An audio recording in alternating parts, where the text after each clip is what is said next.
So I will address the elephant in the room, or my brace in the room, so that you're not left up here wondering what in the world is wrong with my knee. I went skiing a couple weekends ago, and skiing did not agree with me. So I have, just for you, so you could be praying for me, I have torn my ACL entirely, and I have sprained another ligament in my muscle, and so I need to do some physical therapy on it, and then probably, most likely, will be doing some surgery and recovering that. So over the next several months, you will be seeing me in varying forms of braces and limping and energy around here. So if you see me like walking a little faster than I should, you can stop me and tell me to take my time, relax, for my own good. I'm in no significant pain or anything like that. There's just a little bit of discomfort and soreness and weakness. So I might sit here on this the whole time, and I might not. Depends on how excited I get when we're preaching. So I just wanted you guys all to be aware of that and not let that be a distraction to what we wanted to talk about today. So I was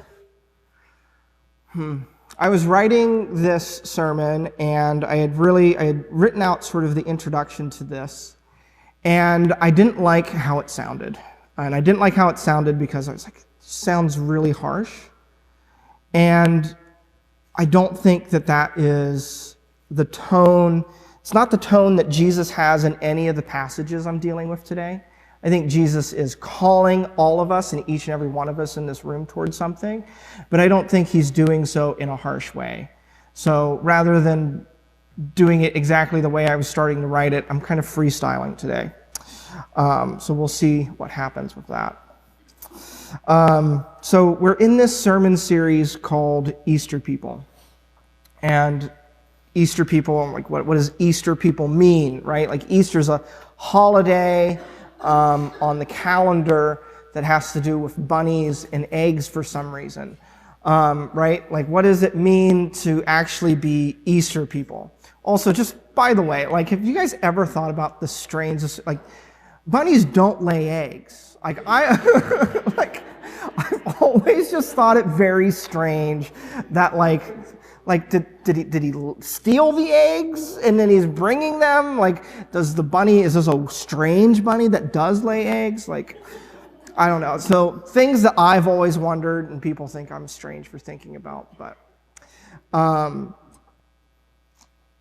what does it mean, obviously, to be Easter people, and particularly in context to Christ? And we're doing these sort of, not vignettes, but kind of highlights of different people from Jesus' ministry and from his life and from around him in order to show how they were impacted by Jesus and how they were shaped and formed by the gospel. Because our goal is not simply to be individuals or Christians who are like Easter once a year people. Right? People who are shaped by the gospel just one day out of the year, or who kind of just use the gospel or Christianity as a tagline to their life, but is daily and consistently being transformed by Jesus, who he is, and his work. Right? Here at Conduit, we're fond of saying that Jesus, it's all about Jesus, and the good news of Jesus changes everything, has the power to change everything. And we believe that. And we don't think that that's something that applies to just 2 hours on a Sunday morning. It's something that we believe applies to your Monday, your Tuesday, your Wednesday, your Thursday, your Friday, and your Saturday, to your good days and your bad days. And so here, I think today, God is calling us to something bigger than maybe what I'll call comfortable Christianity. Right?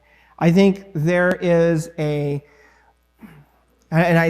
don't mean this harshly, because I mean this as like someone who probably has a tendency to slip into that myself, right? is to run into a place where we're living our lives in such a way as where Jesus, the gospel, Christianity acts more as a bumper sticker we put on the car of our life, rather than actually inviting Jesus in to take over the wheel and decide where we're going.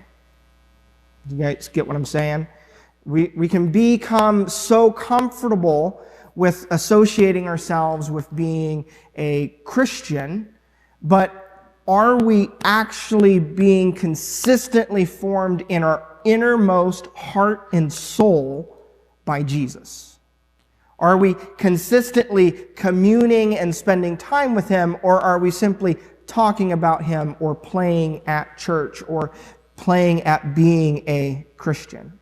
Right? Like, a lot of times, I think for the last several decades, church culture, particularly our thread of church culture, has liked to use the term religious people, right? We don't want to be religious Christians, right? And we mean religious in that particular context with a negative connotation. I don't think it has to have a negative connotation, but that's a parlance that we've probably used it a lot in.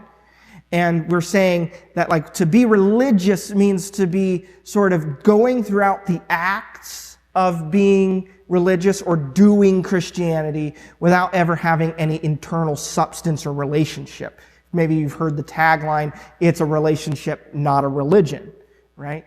And so I think we can talk about that. I think that's a little bit of what today's topic is going to be talking about. How do we not be religious people, but how do we be in a relationship with Jesus? But I don't think I think there's another bit of slice of the pie that we maybe don't talk about, or maybe has come to exist as a response to the, I don't want to be religious. And I think there's this other kind of place, and the only way I know to describe that is kind of comfortable Christianity, right? The religious person is probably like best described as maybe concerned with the things of the church without being concerned for the church, or being concerned about things surrounding Jesus, but not actually being concerned about Jesus. So maybe there's a higher, like the most cliche thing would be to say, like, concerned about the carpet and the worship style, but not actually concerned about the God that we're worshiping, right? And we can think about that, but like, and we might say, oh yeah, it's so silly to be concerned about the carpet. But we get concerned about some things, right? Like, we can get concerned and we can get really caught up in, like, if only this church would do things the way I think they should be doing. They would be a lot better, right? If we did this, if we did it this way, right? We become concerned with our own preferences. We might not quite fit the caricature, but we're still falling into a place where church and life as a Christian in this community is beginning to orient ourselves around us and less around God. That's what I kind of mean by when I say religious. When I say comfortable Christian, I'm more meaning following Jesus doesn't cost anything, right? Being a Christian, saying that Jesus is part of my life, is fine and dandy until it, conflicts with something that I really, really want or I really care about, right? Or till it becomes inconvenient, or that it's just, it's a little bit easier to, like I said, the bumper on the back of the car, but Jesus not at the wheel, right? I use God as the blessing machine for the decisions I want to make. And I think that is growing in prevalence more than the religious Christian. I think we struggle more to be the comfortable Christian, the person who's comfortable coming to church every so often, being religious, using religious language, but are we being transformed by Jesus in our inner selves? Are we meeting with Him on a regular basis? And again, I don't mean this to be particularly harsh, because I don't think Jesus' words for us are harsh. I think they're grace-filled, but I do think that they are calling us to wake up a little bit. I think they're calling us to some self-examination to say, are we truly Easter people? How do we become Easter people and not just religious or comfortable Christians? How do we actually become shaped by Jesus in a complete way, in an entire way, in a way that begins to impact how I interact with people, how I see people, how I deal with stress, how I deal with disappointment, is not just how I just want to, but it's how Jesus is calling me to. How do we become shaped and become true followers of Jesus? And today, our example of this, the person who we're going to examine, the Easter person who we're going to talk about, is the Apostle Peter, right? The disciple Peter. Now, Peter, last week we talked about Mary Magdalene. Mary Magdalene doesn't have, we did a whole long discussion about that. She doesn't have a ton of passages in the Bible that talk about her, a couple that say some really awesome, really amazing things. The Gospels, on the other hand, have a lot to say about Peter. Now, I'm not going to by any means, I've pared this down, trust me. That we're not going to cover by any means all the stories concerning Peter or all the passages dealing with him. I think I want to trace a bit of a thread of his life with Christ, of a place where I think Peter started, place where Jesus kind of met him and then kind of transformed him and called him out to be truly a Easter person. And I don't want to be overly harsh on Peter either. I think a lot of times pastors get up here and they're just like, well, you see, Peter, he just went ahead and stuck his foot in it again. I think we can be overly harsh on Peter. And I think we're overly harsh on Peter because we don't realize how much like Peter we ourselves are. And so today I want to come and follow that. So we're going to trace Peter, and we're going to start with Peter's kind of confession in John chapter 6. So if you would, you can turn with me there. That's in the Gospels, Matthew, Mark, Luke, and John. John chapter 6. Now, this is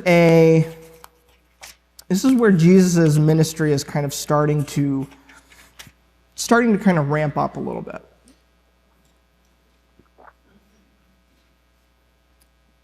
And I mean that because Jesus has he's been going around, he's been doing some teaching, and he's been doing some pretty big miracles. And he got this pretty big crowd that was following him around because he fed a whole bunch of people with some fish and loaves, if you've ever heard that story. And they're all like, man, this guy's like endless Chick-fil-A. We just got to follow this guy around, right? And so they're following him around, and Jesus is like, look, you guys are following me not because you're actually interested in me. You're interested in the food I gave you, right? You want to see the next cool thing that I'm going to do, right?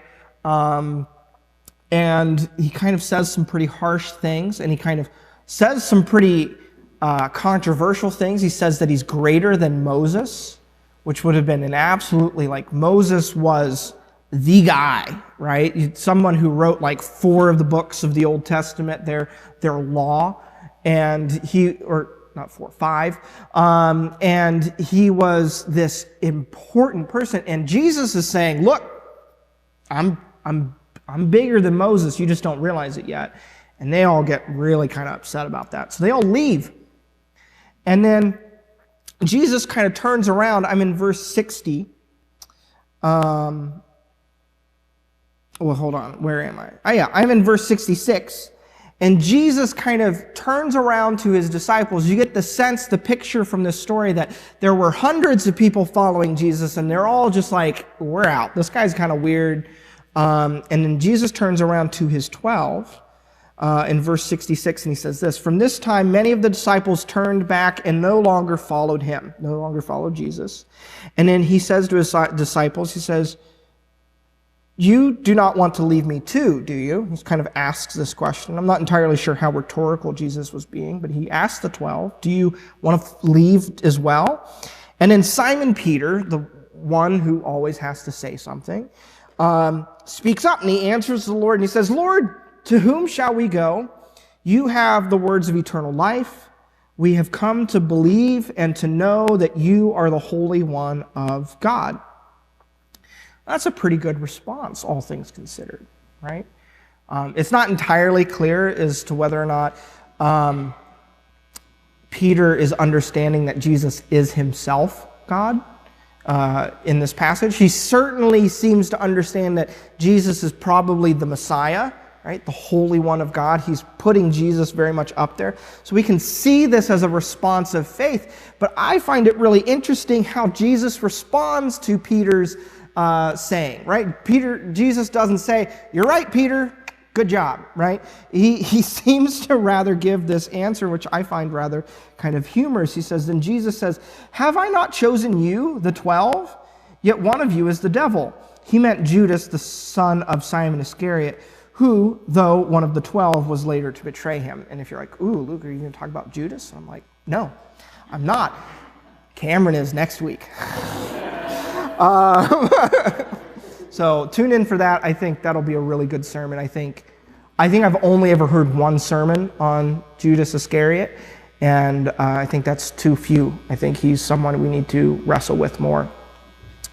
But Jesus kind of gives this strange response. Why is that what Jesus says instead of just affirming and saying, "Peter, yeah, you're right, Peter"?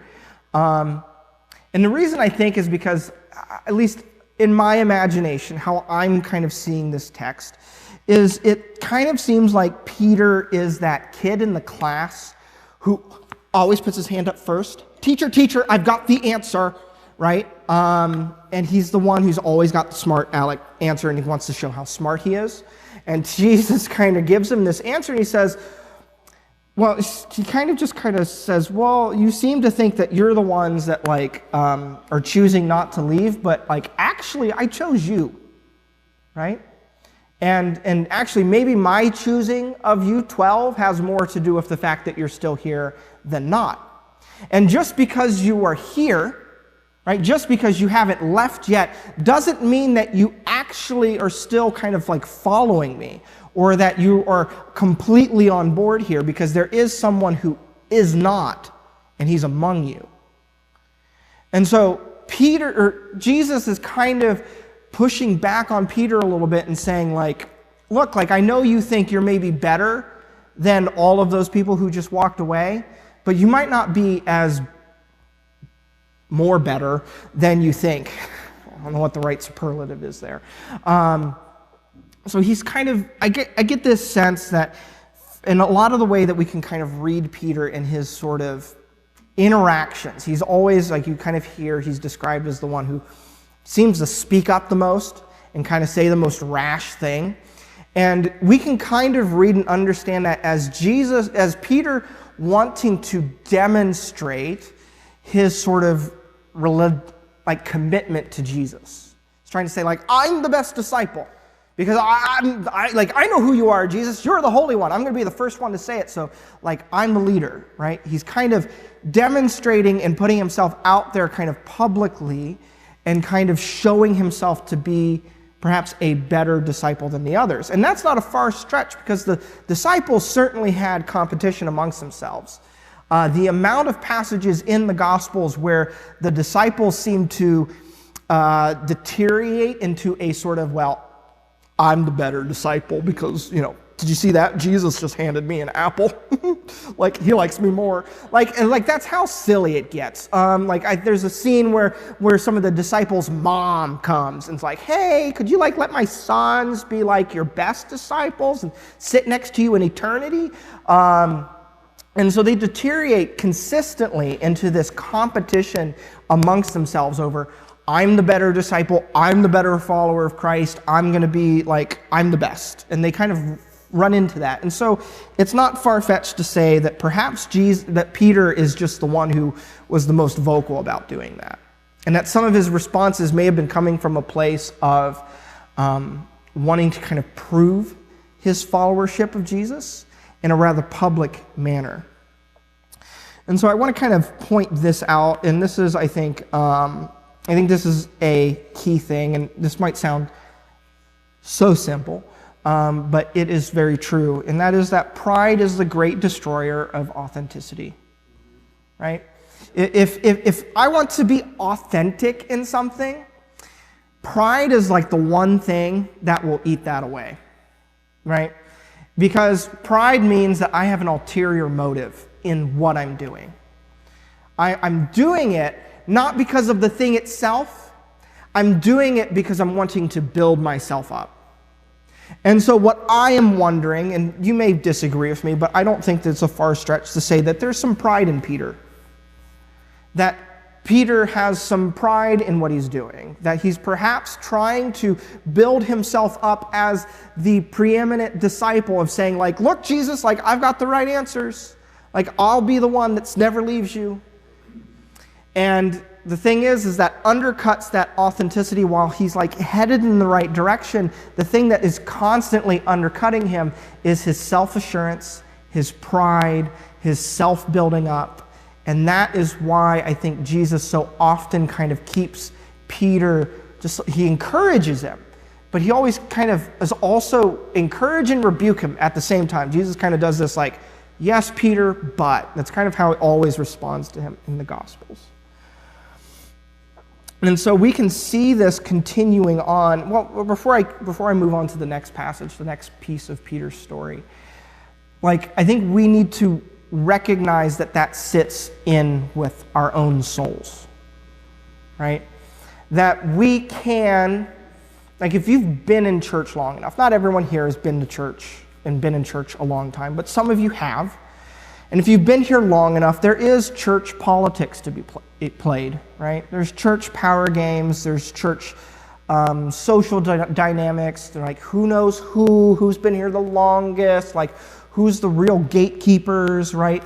Like, that happens in any church, right? And that can all be full of self, building up, self-importance, feeling like, well, you know, like, if I stopped coming to this church, everything would just fall apart. Right? Like, and that's not true of either me or Cameron, right? Like neither of us are required for this church to be what it is, right? Because the church isn't supposed to rest on an individual or a group of individuals. It's supposed to rest on Christ, right? And I think all too often, a subtle form of pride can sneak in to the way that we do our week-to-week worship, the way that we see and view ourselves inside of this community, right? Do we look down on other people who come and sit in these pews? They don't come and attend as often as I do, right? Is that a question? Is that a thought that they're just not as committed to the mission as I am? Right? When we're in this comparison mode, we're living in a place of pride. And we are living in a place of self rather than a place of being centered around Christ. And so we need to be aware of this, like, genuinely. And so Peter kind of continues to have this attitude throughout the ministry of Christ. And I want to go to Luke chapter 22. So I'm going to switch Gospels for a moment. Because Luke records a particular phrasing of this conversation with Peter that I think's important to talk about. I do want to say that, like, Peter, we've got the 4 Gospels, and the 4 Gospels are describing the same events from different vantage points or viewpoints. And so there will be slight variations in emphasis, or particularly, like, they will highlight certain details and perhaps gloss over or omit certain details in order to make different points. It's not that they're in disagreement, it's that they are simply providing different vantage points of the same thing. And Peter and his conversation here with Jesus at the Last Supper and his eventual fulfillment of this conversation with Jesus is one of the few things that occurs in all 4 Gospels without fail. Right? There's Matthew, Mark, and Luke are called the Synoptic Gospels. Syn as in sync, synoptic. And so there's an optic as in seeing, so they see the same. Like, they align a lot. They have a lot of overlap. A lot of the wording is exactly the same. They kind of were drawing from the same source. John's a little bit different. It has some more unique passages and tends to be its kind of own thing, a little bit separate from the other three.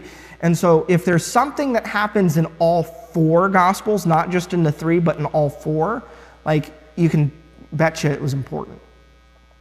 And then and so I'm in Luke chapter 22. This is Jesus up here, and he's talking and eating and having his last time with his 12 disciples. And there's this, he has so much deep teaching during this time, and so much of it is recorded. But he comes to this point in the dinner where he stops, and he has a conversation with Peter. And so this is Luke chapter 22. I'm going to start in verse 31. Jesus turns to Peter, or Simon Peter, as his kind of full name, and he says, "Simon, Simon, Satan has asked to sift all of you as wheat." So, first thing that Jesus is saying, just that sentence, you might, what in the world is Jesus saying? He's saying, "Simon, Simon." So he's addressing Simon, but then he says, Satan has asked to sift, so like wheat, so it would have been kind of like a colander, separating out all of the different bits and pieces out of the wheat head and all the things like that. The best English way to say that is Jesus, like if we were to say it in modern English, we could say, Satan is asked to pick you apart bit by bit. Satan is asked to break you down. And Jesus is saying that of all of the disciples. He says, he has asked to sift all of you as wheat. He's asked to pick apart all of the disciples. But he's choosing to say something particularly to Simon, because there's perhaps some concern about how Simon is going to handle this, how Peter's going to react. And Jesus says in verse 32, "But I have prayed for you, Simon, that your faith may not fail. And when you have turned back, strengthen your brothers." So Jesus is saying, this is going to happen to you. You're going to get picked apart. But I'm praying specifically for you, Peter. I'm praying that when this happens, your faith doesn't fail. It might falter, but I hope and pray, and I'm praying specifically that it will not ultimately fail. And that because of that, you'll turn back and you'll encourage the others who have also been picked apart. And Peter, rather than receiving that, he says, but he replied, "Lord, I'm ready to go with you to prison and to death." And Jesus answered him, "I tell you, Peter, before the rooster crows today, you will deny me 3 times that you know me." In the comfort of having had just a warm meal up in a nice room, Peter is ready to go to death for Jesus. But Jesus is like, "Peter, you might be saying that right now, but before the day's over, you're going to say that you don't even know who I am 3 times. Like, you're not even going to be willing to say, I know that guy, let alone go to prison with me or go to death with me." Right? He's going to pick him apart. So Jesus is praying specifically that Peter's difficult sifting would not lead to an ultimate failure. Now, this kind of brought up a thought to me, and I think often as Christians we kind of feel like we kind of let down God a lot and that we fail. No one is perfect. But I want to point out, and I want to just say that there is no true failure in the Christian life other than that of walking away or remaining unmoved by God. The only way you can fail in the Christian life in an ultimate sense, or truly fail, would be to simply walk away. Or to simply say, "No, God, I'm not moving. I'm not gonna follow you." Those would be the 2 things that, we all mess up. We're all going to make mistakes. We're all going to fail. We're all going to have best intentions like Peter, and we're all going to not keep those exactly the way we think and hope we would. And Jesus is saying, and let me tell you this, that Jesus is praying for you. And that like Peter, he's praying that you would not ultimately fail, that even though your faith might falter, that it would not fall away entirely. And so I think that is an important thing for us to recognize, because sometimes we get into this place of, like Cameron was kind of talking about with that announcement, of Christian perfectionism.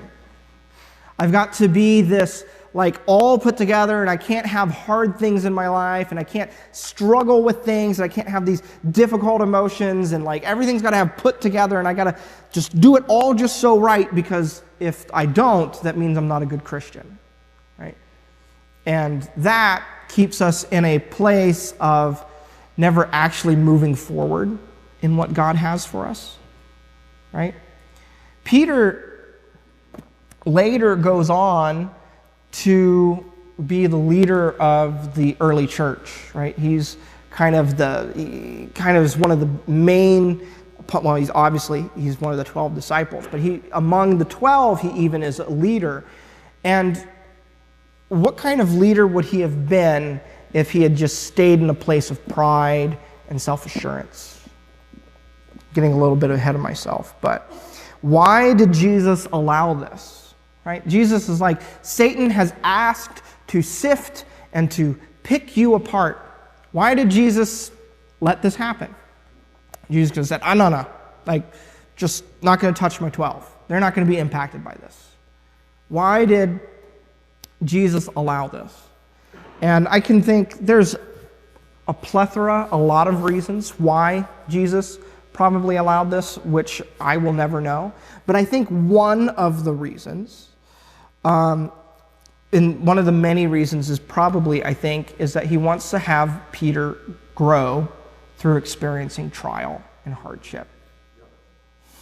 Because it's easy to follow Jesus when it's convenient, but only Easter people will stay amidst of trial. Right? This is, again, we're back to comfortable Christians. We're back to religious Christians. I will follow Jesus as long as I get my way, or as long as it looks the way I want it to look. I will follow Jesus as long as he remains the vending machine for the things I want. Right? This is one of my favorite spiritual analogies, but like, how often do we come and we treat Jesus and we treat God like the spiritual vending machine? Well, I come up and I'm going to pray to him in such a way, I'm going to do so many things, and I'm going to be a good person, come to church, punch in the right numbers in order to get the thing out of the vending machine I want. And that's how we treat God. God, if you do this thing for me, I will do this thing. We try and be transactional. And when we do that, God is nothing more than a vending machine for our idols. Why would God give us the thing that we are going to worship more than him?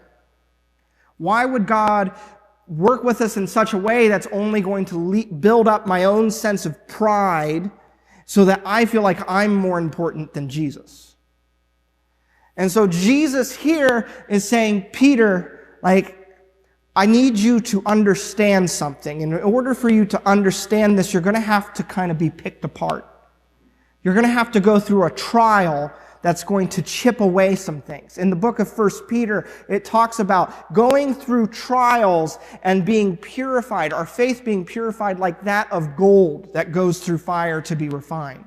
Right? When you refine gold, it needs to be heated up so that all the impurities of the gold can be sifted and put away, and only the pure gold remaining. Similarly, Jesus here is doing a refining work in the life of Peter and wants to do a refining work in your life. So often when difficulties come, when inconveniences of the Christian life, when life becomes difficult, one of the first things that we might be tempted to cut is church, or to cut faith, or to cut our quiet time, or personal time with Jesus. When that's the last thing we need to cut. Right? We probably need more of it. And it might just be so counterintuitive and so difficult for us, because when uncertainty comes, when things begin to not play out the way you want them to, the temptation for us and the desire is to grip stronger and tighter onto that steering wheel and to say, no, I'm going to go this way. And Jesus is simply sitting there in the passenger seat, and he's saying, look, if you would only go the way I am asking you and calling you to go, you would find that it is a much better end that we would both go to. Jesus is inviting us, I know this sounds like a country song, to let go of the wheel, right? And to go in the path in the direction that he is calling us to, right? And so Peter here is going to be going through a trial because Jesus, he's like, look, if you're going to lead my church, if you're going to be this disciple, you are going to have to become an Easter person. You're going to have to be transformed by the gospel and transformed by me. Jesus knows your weaknesses and your failings, and he is still praying for you, and he is calling you to follow him, and he is not going to quit on you.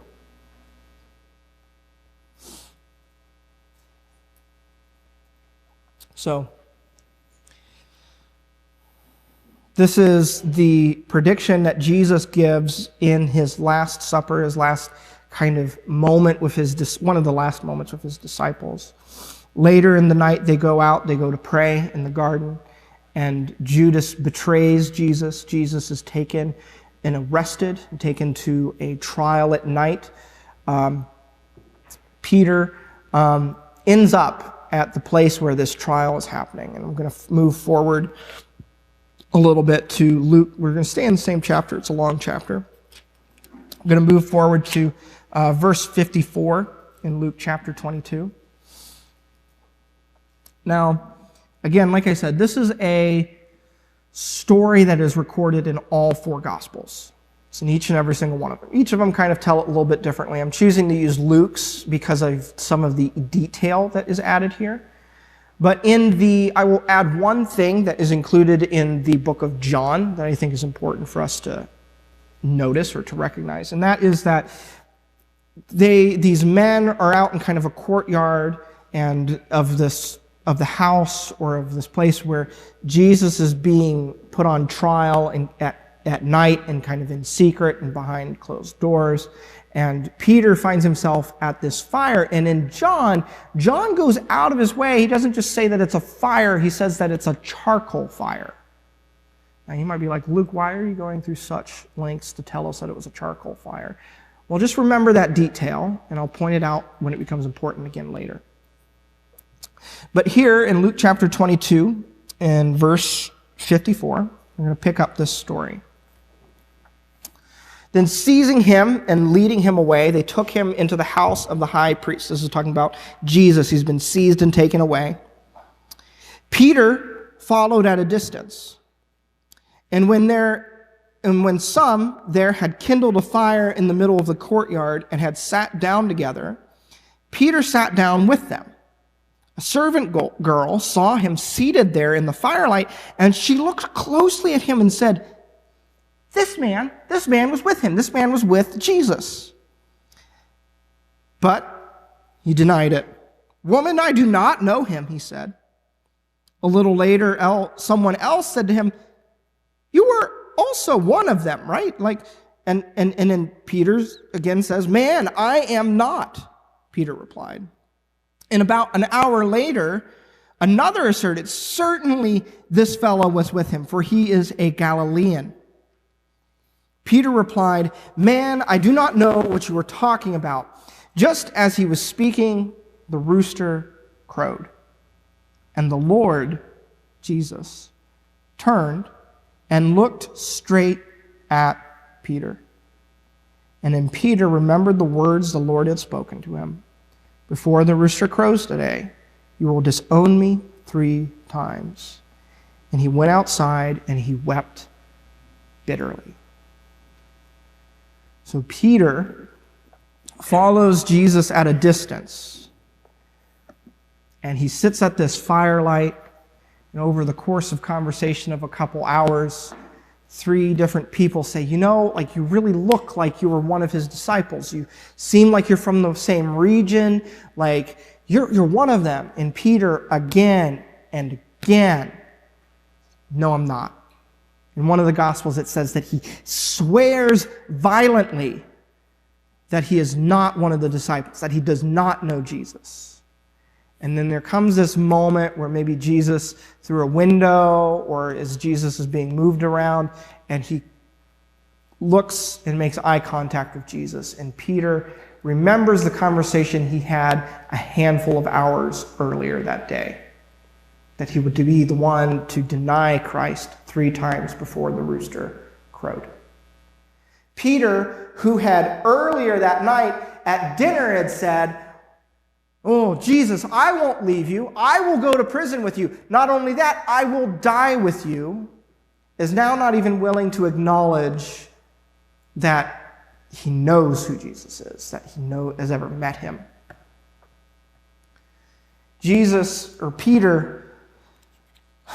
Peter fails in his own conviction.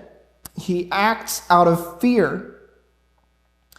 Pride and religious acting will always fail when the cost becomes too high. If we are comfortable Christians, if we are religious Christians, if we are following Jesus for anything other than Jesus, there is a price at which we will reach where it no longer becomes worth it. If I'm following Jesus to elevate my own sense of pride, there is a point at which the cost of playing the game of religiosity becomes too high, and I'd rather just not play the game at all. If my motivation is anything other than Jesus, there is a cost that we won't be willing to pay to go any farther. And a lot of times that comes up in trial. Right? Like, Jesus, I have followed you I've been obedient this far, but I'm not willing to do that. The reason we're not willing to do that is because we might have some ulterior motives as to why we've been following Jesus. We've maybe not been as centered around the person of Jesus as we may have thought.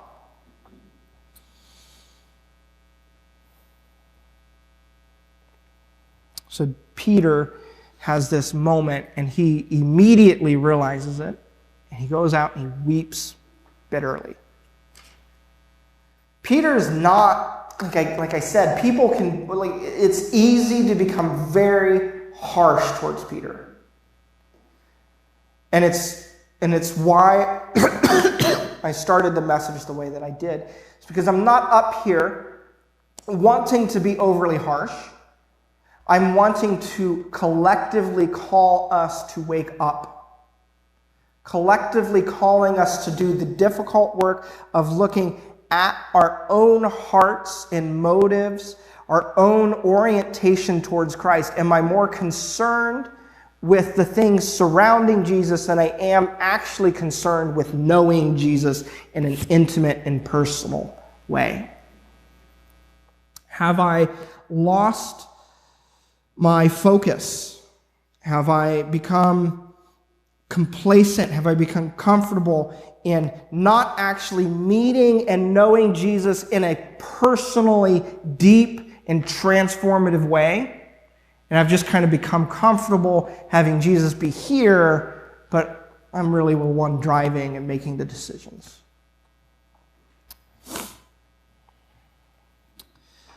And so that's not the end of the story. If that was the end of the story for Peter, it would be a rather sad one, but it's not. We're going to jump back to the Gospel of John. I'm going to go towards the end, John chapter 21. Now, Jesus has been crucified, and he is resurrected 3 days later, and he has now started to appear to his disciples on multiple occasions. And this one is a particularly intimate appearing and detailed account that he has with his disciples. It's one of my favorite passages. John 21. I'm going to start in verse 9, but the disciples were out fishing, because many of them were fishermen prior to following Jesus. They weren't catching anything. And then Jesus re-performs a miracle that he had performed earlier on in ministry when he had called them to himself. in providing a miraculous catch of an abundance of fish. So Jesus repeats that miracle. And then in verse 9, we're going to pick up that story. When they landed, they saw a fire burning of coals. There were fish on it and some bread. Remember I said earlier that there was a charcoal fire that they had gathered around in the courtyard? So again, second place in the book of John where there's mention of a charcoal fire. Jesus is now sitting around a charcoal fire, and he's preparing food for the disciples who have been out fishing all night. So keep that in mind. Again, around a charcoal fire. And Jesus said to them, "Bring some of the fish you have just caught." So Simon Peter climbed back into the boat and dragged the net ashore. It was full of large fish, 153. But even with so many, the net was not torn. Jesus said to them, "Come and have breakfast." And none of the disciples dared ask him, "Who are you?" They knew it was the Lord. Jesus came and took the bread and gave it to them, and he did the same with the fish. This was now the third time Jesus had appeared to the disciples after he was raised from the dead. And so this is the scene, is Peter is now sitting around a charcoal fire, maybe for the first time since that night Jesus had been captured. And rather than sitting around it with a bunch of strangers, he's sitting around it with Jesus and the other men that he was sitting with at the Last Supper. And when they had finished eating, Jesus said to Simon Peter, "Simon, son of John, do you love me more than these?" Now, there's some debate over what exactly Jesus is talking about when he says, "Do you love me more than these?" Some people seem to think that Jesus is saying, "Do you love me more than the fish and being a fisherman and all of this?" I don't find that a particularly compelling understanding of the passage because a number of reasons. I think what this passage is saying, another way of maybe saying it, is Jesus is asking, do you love me more than the other disciples love me? And one of the reasons I think that is a compelling understanding of this passage is because Peter was consistently putting himself forward as like, "I will follow you unto death. I will follow you to prison. I know that you're the Holy One." He was the one who was always putting himself out there, again with that theme of pride. And so, again, they're sharing a meal, the first meal that they've shared since his Last Supper and his death and crucifixion, where Peter was the guy who said, "Look, Jesus, these other ones, they might fall away, they might be sifted, they might struggle in their faith, but I won't. I'm going to go to prison for you, I'm going to die." And Jesus is now, I think, checking his pride a little bit, saying, "Peter, do you still think that your love for me is significantly greater than these other men love me? Are you still playing a comparison game?" And the thing that Peter replies, he says, "Do you love me more than this?" He says, "Yes, Lord, you know that I love you." Notice he doesn't say, "Yes, Lord, I love you more than these other people do." He says, "Yes, Lord, I love you." He doesn't complicate it. And then Jesus replies by saying, "Feed my lambs." And again, Jesus says, "Simon, son of John, do you love me?" And he answered, "Yes, Lord, you know that I love you." And Jesus said, "Take care of my sheep." And then in verse 17, the third time, he said to him, "Simon, son of John, do you love me?" Peter was hurt because Jesus had asked him the third time, "Do you love me?" And he said, "Lord, you know all things. You know that I love you." And Jesus said, "Feed my sheep." And I think that is this is one of my favorite passages. And it's because it's so deep. And Peter, on that third time, is described as being hurt. And all that can tell me is that he must have visibly displayed distress, hurt, pain, sorrow over having been asked that question 3 times in a row like that, sitting around a charcoal fire. Because he is reminded of the moment in which he denied Christ 3 times. And Peter's only reply is simply, Jesus, you know all things. You knew that I would deny you. You knew that I was going to be picked apart and sifted, but you prayed that I would not fall away, and I have not. Lord, you know my heart. You know that I love you. And he's not playing comparison games. He's not trying to outdo the other disciples. He's simply saying, Jesus, I love you. Now, I'm going to take a moment, because this is a passage that I've heard preached before, and maybe you've been in church long enough to hear this passage preached a number of times, or at least once or twice. And there's a common interpretation of this passage that I just want to dispel because I don't think it's particularly helpful. If you've ever heard a preacher talk about the different words for love in the Greek, right? They talk about ancient Greek had these different words for love: agape, phileo, eros, and another one that I'm not remembering off the top of my head. And they like to make that, when you can see that this particular word for love is agape, and agape is an unconditional type of love.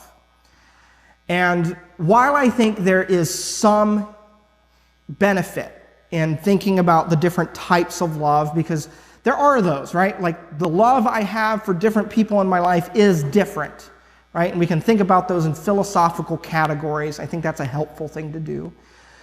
A lot of people will look at this passage and they say, Jesus uses one word for love and Peter uses a different word for love, and they kind of go back and forth a little bit. And that is significant because Peter is saying that he doesn't love Jesus agape, he loves him phileo, he loves him with a lesser love because he is so beaten down and humbled.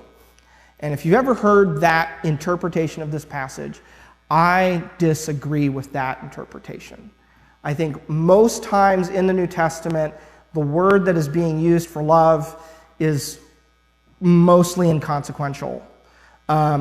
If you study the Greek, if you look at all the different words, there's no convincing argument to show that they use those words with a clear understanding of, like, this is a philosophical, theological category if I use this word for love versus I use this word for love. It's kind of like the way I use the word a minute. I'm from Ohio. I don't know if it's just because I'm from Ohio or the area I'm from Ohio or just my family, but I can use a minute to describe any period of time I would like, right? Like how much longer are we going to be? We'll be here for a minute. That could mean anywhere from 15 minutes to 3 hours. If I walk in, man, it's been a minute since I've been here. That could mean years. I could also say I'll be there in just a minute, and it could literally mean 60 seconds. So the way I use a minute there is no telling what I mean because it just depends on context. It's a very frustrating thing if you're trying to coordinate with me. I'm like, I'll be there in a minute. And you're like, what does that mean, Luke? That means zero specificity. So we like to sometimes make languages a little bit more clean cut than they actually are, right? Like if you've ever tried to define the term of what does it mean to be dating someone, right? That's a complicated one to parse out. Well, does dating mean that we started dating the first time we ever went on our first date? Or does dating mean when we're like not seeing anyone else and we're being exclusive? Or does dating start only when we're in a quote-unquote long-term relationship? Or does it stop then? We're not dating, we're in a relationship. Does dating include engagement or not? So trying to parse out the word dating in our English language now is a particularly complicated matter. And so all I say that is to say is that the words that the Greeks used for love are not quite as clean-cut as we may like to have thought them to be. So if you've heard this passage taught before, and someone made a big deal about the different types of love that are used in this passage, I would simply say they're being used for emphasis and stylistic reasons, not for philosophical or theological reasons. If you thought that was really boring and a strange rabbit trail, sorry, you know something interesting now. But I do think that Jesus is calling out Peter amongst his friends, amongst the other disciples, and is saying, look, you came to me and you were saying that, like, you're going to be the one to follow me to death, and you didn't. Do you still think that you love me more than these other disciples love me?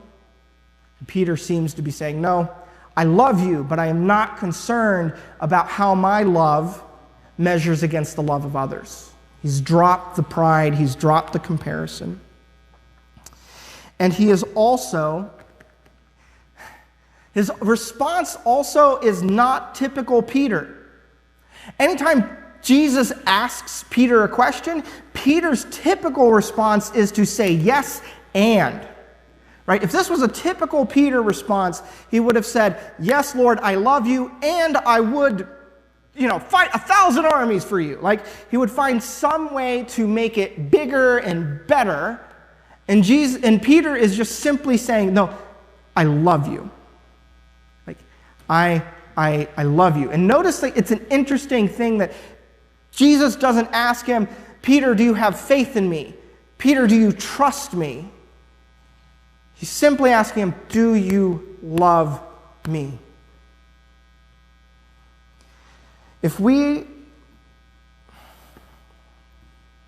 There's a couple different conclusions I want to bring out of this.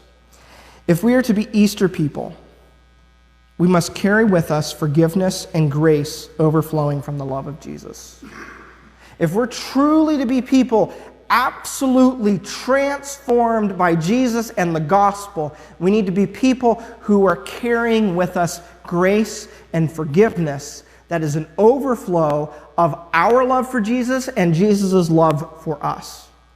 This central relationship between you and Jesus is the source from which all other things ought to flow. It's the place where character and grace and forgiveness comes out of. There was an interesting question posed. What if Jesus had never had this conversation with Peter? Peter had never been restored. Peter had never gotten this forgiveness. Well, Peter could have carried the deep and weeping bitterness that he felt, and he could have still gone on and done ministry, but he could have done it not out of a place out of forgiveness and grace, but out of harshness. And you know what? I'm going to prove to myself and to others that I'm the better disciple. That's a place of guilt. It's a place of shame. And too much of our Christian life wants to come out of that place, where we don't accept the forgiveness of Jesus in its totality, but we're still somehow punishing ourselves or trying to prove to ourselves and others that, like, that's not me, that's not me, that's not me, rather than saying, no, that is me, and I've been forgiven for it. It's an entirely different place to operate. I think brings about an entirely different Peter. Second thing I want to say is that while faith is what connects us to the saving work of Jesus, it is love that holds us there. I don't want to deprioritize the importance of faith and abiding in that, but Jesus says, if you love me, you will obey my commands. In the upper room discourse, when he talks about abiding in me and like being in Jesus the vine, he's saying, like, you ought to love me, abide in me, be in relationship with me. If we've come to a place of faith, we're like, yeah, I believe in Jesus, I accept this, like, we need to, that's fine, but if we just stay there in a place of acknowledging Jesus as some sort of concept or person or ideal, we lack love, because love can only happen between persons. We have to know Jesus personally in order to have love. We have to be radically oriented around him in order to have love. And this last point I want to make really loud and clear, and Cameron preached an entire sermon on this one idea not too long ago, at least sometime in the last year, I believe. But it merits saying again, and that is that love of God and love of others is the marker of spiritual maturity. All too often, we get into a place where we think that our Bible knowledge, our theological knowledge, our how well we live our life, how well I can host a party, how often I go to church, how well put together my life seems to be is the marker of spiritual maturity. When the only thing that Christ is really concerned about when it comes to spiritual maturity is your love. Faith, hope, and love, and these three things abide, the most important of these being love. Right? If I can speak in tongues of angels, but I have not love, I am a resounding gong. If I have faith that can move mountains, but I have not love, I have accomplished nothing. Jesus comes to Peter and says, do you get the core? Do you understand now that it's not about your extreme commitments to me, your words, you're like saying all of these things. It's not even your critical understanding. It's, do you love me? And we need to wrestle with that same question. Do we prioritize our love of God above all things? Do we measure someone's maturity not just because they're gifted at speaking, not just because they're talented at leading worship, not just because they're a winsome person, not just because they speak well at Bible study, not just because they're a nice person. Do we look up to somebody because they model the love of Christ well? That's the measure of maturity in the Christian walk. And too often we put other things up there and saying, oh, they're just so, like that's a super Christian up there. Well, if they don't love other people well, they're not. And if you want to talk about a problem that's at the larger scale of Christendom, is that we have way too many leaders who have not love. They have a lot of gifting, but they don't have love. That could boil down to pretty much every scandal the church has had in a long time. And so us too, if that's the culture that seems to be pervading our churches, we need to be asking ourselves that own question. Is my love for Christ, personally, my relationship, the thing that is being stoked, that's being tended to, that's being brought about? Are we more motivated by external circumstances and appearances than we are by an internal love of Jesus? Do I read my Bible because I want other people to know that I read my Bible? Or do I read my Bible because I want to meet with the most important person in my life, and that's Jesus? If you would, please pray with me.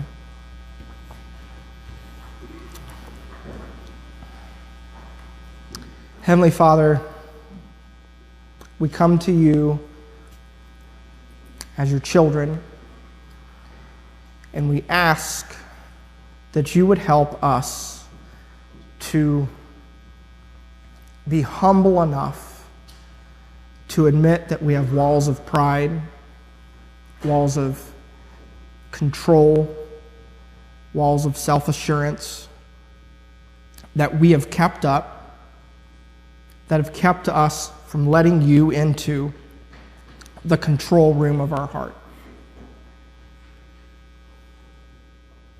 Lord, I ask that you would move amongst us, this church, this room, these people, us, me, and that you would stir up a love for you that would overflow. A love driven by knowing you, a love driven by rejoicing in you, a love that overflows from everlasting. Lord, I pray that you would fill us with your love, that we might not grow thirsty, that we might not grow hungry. Lord, that you would draw us to you, that all the other things that seem to maybe get in the way of prioritizing knowing you, that you would help us to move those aside, to lay aside the idols that so closely resemble you but are not you. Lord, we come to you with a heart of repentance, and we receive your gentle and loving embrace as you call us to know you more and to love you more deeply. Lord, do something among us. Bring us to a place of love and cherishment and abiding in you and your presence and in your work on the cross. And then do something with your people. In Jesus' name we pray. Amen.